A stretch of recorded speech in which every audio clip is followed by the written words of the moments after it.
김민재의 맨시티 이적설이 나오고 있습니다. 물론 덧선 기사기 때문에 신뢰도가 높진 않지만 데일리메일에서도 덧선의 기사를 인용을 했거든요. 맨시티는 올여름 나폴리의 스타인 김민재를 영입하기 위해서 라이벌 맨유와 경쟁할 것이다. 맨시티는 김민재의 이적에 관심이 있는 프리미어리그 클럽 중에 하나고요.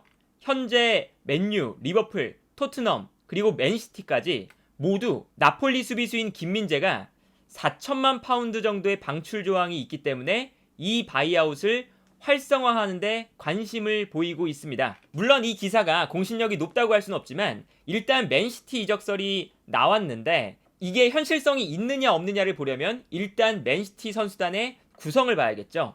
맨시티는 현재 센터백이 매우 많습니다.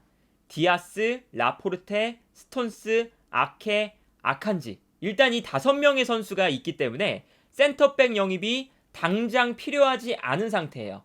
그리고 플러스 센터백 영입보다 여름 이적 시장에는 풀백의 영입이 정말 필수적으로 필요한 팀이죠. 진첸코도 나갔고 칸셀루도 나갔는데 영입은 없었기 때문에 현재 주전급으로 뛸 수 있는 풀백 자원이 워커밖에 없거든요.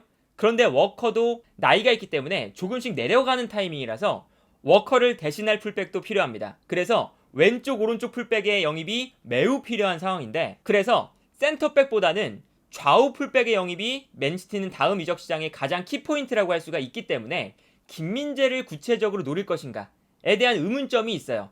다만 여기서 우리가 살펴볼 것은 맨시티가 애초에 과르디올라 감독 체제에서 센터백을 3명 정도 쓰는 전술을 늘 사용합니다.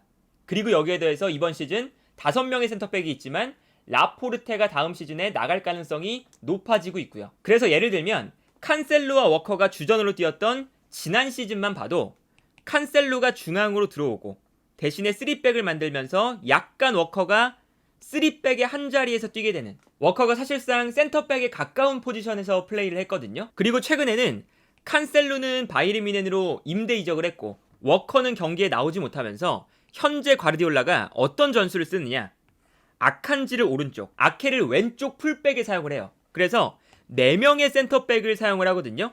그런데 이때도 최근에는 스톤스가 한 칸 올라가면서 로드리와 함께 앞선에 위치하고 디아스, 아케, 아칸지가 3백을 자연스럽게 형성하는 전형이 만들어지게 되죠. 그리고 이런 전형을 형성하는 이유는 포백 중에 한 명을 수비형 미드필더로 올리면서 수비형 미드필더 2명을 배치하고 이때 앞선에 있는 베실바나 데브라이너가 공격적으로 올라가서 공격에 집중할 수 있게 만든다 라는 것이 과르디올라 감독의 전략이거든요. 맨시티가 풀백을 다음 시즌에 영입한다고 해도 완전히 정통적인 풀백을 2명 영입해서 오버래핑을 하게 만드는 것이 아니라 한쪽 측면에 있는 풀백은 마치 칸셀루처럼 중앙으로 좁혀 들어오는 인버티드 풀백의 역할을 맡기고, 그리고 사실상 3백이 형성되는 전형이 만들어질 수가 있거든요. 그래서 맨시티가 현재 5명의 센터백이 있지만 이 5명의 센터백이 절대 부족한 숫자는 아닙니다.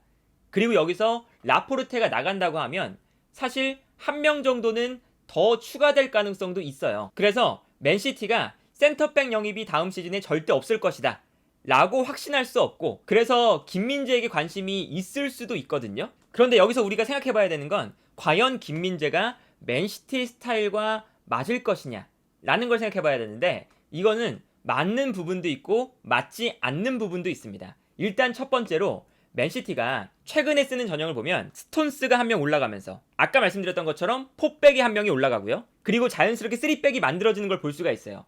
그리고 이때 최전방 공격수와 좌우 측면 공격수, 그리고 중앙 미드필더 2명이 공격 지역으로 올라가죠. 그리고 이때 우리가 살펴봐야 되는 건 보통 맨시티는 상대팀이 수비 라인을 깊숙하게 내리고 수비를 할 때가 많기 때문에 중앙 수비수 3명이 후방에만 있으면 굉장히 비효율적으로 공격을 할 수밖에 없습니다. 그래서 보통 맨시티는 지금 현재 아케와 아칸지 이 좌우 중앙 수비수들도 많이 올라와서 공격에 가담을 하게 되죠. 그리고 이때 가장 중요한 능력이 어떤 능력이냐, 상대팀이 수비 라인을 좁게 형성을 할 때 자연스럽게 이 앞쪽에 있는 선수들이 볼을 받기가 굉장히 어려워지거든요. 그러면 이 순간 아케와 아칸지 이런 중앙 수비수들이 올라와서 이 좁은 수비 라인 사이 공간으로 패스를 넣어줄 수가 있어야 됩니다. 그래서 과르디올라 감독은 센터백을 영입할 때 센터백의 전진 패스 능력을 굉장히 중요하게 여기면서 영입을 해요. 그런데 나폴리에서 보여주는 김민재의 플레이를 봐도 김민재 선수가 가진 모든 플레이 중에 약간 떨어지는 부분이 바로 라인을 올렸을 때 상대 수비 라인 사이로 패스를 넣어주는 전진 패스 능력이죠. 그래서 나폴리에서도 이렇게 수비 라인 사이로 패스를 보내주는 역할은 김민재가 아니라 라흐마니가 담당할 때가 많거든요. 그래서 만약에 김민재가 영입이 돼서 맨시티가 3백을 만들 때 왼쪽 오른쪽 센터백으로 기용이 된다 라고 하면 올라갔을 때 전진 패스 능력이 약간 문제가 될 수가 있습니다. 하지만 반대로 김민재가 과르디올라 감독의 전술에 어울릴 수 있는 부분은 당연하게도 맨시티가 라인을 높게 올리기 때문에 라인이 높게 올라왔을 때 과르디올라가 가장 중요하게 생각하는 거, 뒷공간을 커버하는 능력은 김민재가 현재 전 세계에서도 가장 뛰어난 선수 중에 한 명이거든요. 그래서 칸셀루와 워커가 좌우 풀백을 볼 때도 칸셀루가 중앙으로 들어오고 워커가 오른쪽 센터백을 맡았을 때 워커의 역할이 정말로 중요했습니다. 워커가 맨시티로 온 다음부터, 특히나 과르디올라가 워커를 지도하기 시작한 다음부터 맨시티가 워커의 존재가 있을 때와 없을 때의 경기 결과가 정말 천지 차이로 달라지거든요. 맨시티가 수비 라인을 높게 끌어올리면 필연적으로 수비 뒷공간이 넓게 발생할 수밖에 없는데, 이때 워커가 엄청난 스피드로 이 뒷공간을 정말 그동안 잘 커버해줬기 때문에 맨시티의 수비력에는 워커가 가장 중요한 선수였어요. 그래서 워커가 정상의 폼에서 조금씩 내려온 다음부터는 맨시티의 수비가 특히나 이번 시즌 초반에 약간 불안한 모습들을 보여줬죠.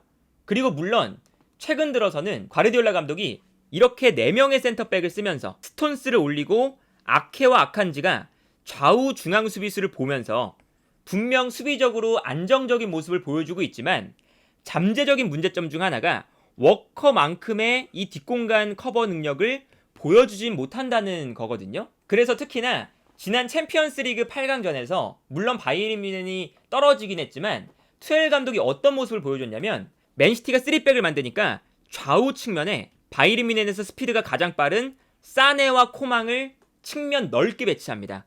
그러면 3백이다 보니까 수비가 끌려나가는 순간 공간이 많이 발생하게 되죠. 그러면 이 공간으로 패스를 넣어주는데 이때 이 넓은 공간으로 코망과 사네가 아케와 아칸지의 스피드를 공략하기 시작합니다. 그래서 특히나 지난 경기에서 코망과 아케의 스피드 경쟁에서 코망이 대부분을 승리하면서 맨시티의 수비 라인이 많이 무너졌었어요. 물론 바이에른 뮌헨의 결정력이 부족해서 이런 공격 과정에서 득점에 실패하긴 했지만 이런 장면들이 많이 나왔습니다. 예를 들면 이렇게 맨시티가 아칸지, 디아스, 아케 그리고 스톤스가 위쪽으로 올라가면서 3백이 만들어지니까 바이에른 뮌헨이 볼을 끊어냈을 때 곧바로 좌우 측면으로 선수들이 뛰어들어가고 이때 수비수들을 측면으로 끌어내면서 순간적으로 맨시티의 수비에 공간을 만들고 이렇게 측면으로 뛰어들어가다가 측면에서 안쪽으로 침투를 해 들어오면서 공간을 노리는 거죠. 그리고 이 공간으로 패스를 보내주면서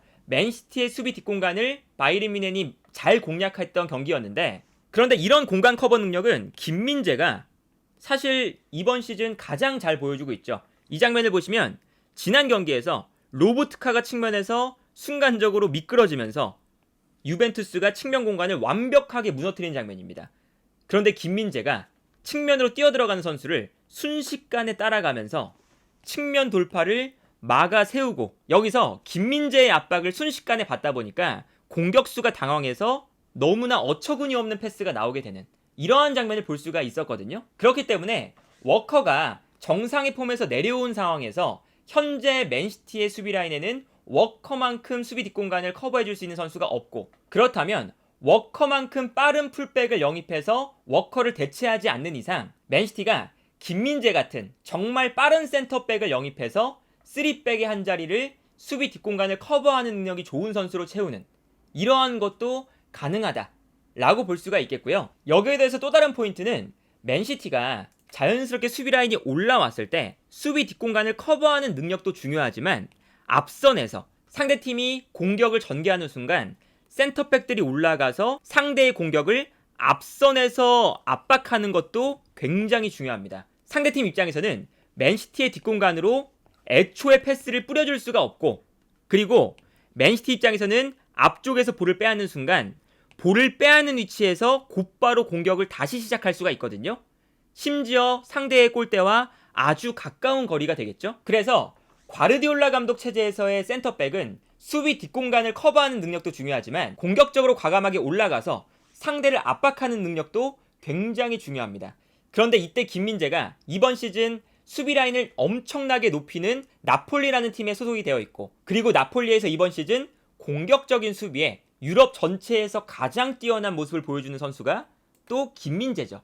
그래서 나폴리가 수비 라인을 엄청나게 높이고 있을 때 이 공간으로 상대팀은 역습을 위해서 공격수에게 패스를 보내주는데, 이때 공격수가 내려와서 볼을 받으면 김민재가 과감하게 올라와서 상대방 진영에서 볼을 끊어내는 모습을 볼 수가 있죠. 심지어 자주 볼 수가 있고, 김민재가 전방에서 볼을 끊어주기 때문에 나폴리가 곧바로 공격을 다시 진행해서 90분 내내 상대의 볼을 뺏어서 공격을 하는 이런 장면을 자주 연출하는데, 그렇기 때문에 과르디올라 감독의 축구의 수비 스타일과 김민재의 뒷공간을 커버할 수 있는 능력, 앞으로 나와서 공격적인 압박을 할 수 있는 능력, 이러한 능력들이 과르디올라 감독의 축구와 많이 어울려 보인다. 다만 전진 패스 능력은 과르디올라 감독이 요구하는 수준까지 올라올 수 있느냐 없느냐, 이걸 확신할 수 없지만 과르디올라 감독이 김민재의 전진 패스 능력을 성장시킬 수 있다 라는 자신감이 있다면 김민재가 충분히 맨시티에 어울리는 선수가 될 수도 있다 라고 볼 수가 있겠고요. 사실 김민재가 이번 시즌 보여주는 퍼포먼스만 보면 맨시티뿐만 아니라 수많은 빅클럽에서 센터백이 필요할 때 김민재를 가장 최상위 리스트에 올려놓을 것은 분명하기 때문에 이번 여름 이적 시장에서 김민재가 어떤 팀으로 갈지가 굉장히 궁금해지고 있지 않나 싶습니다.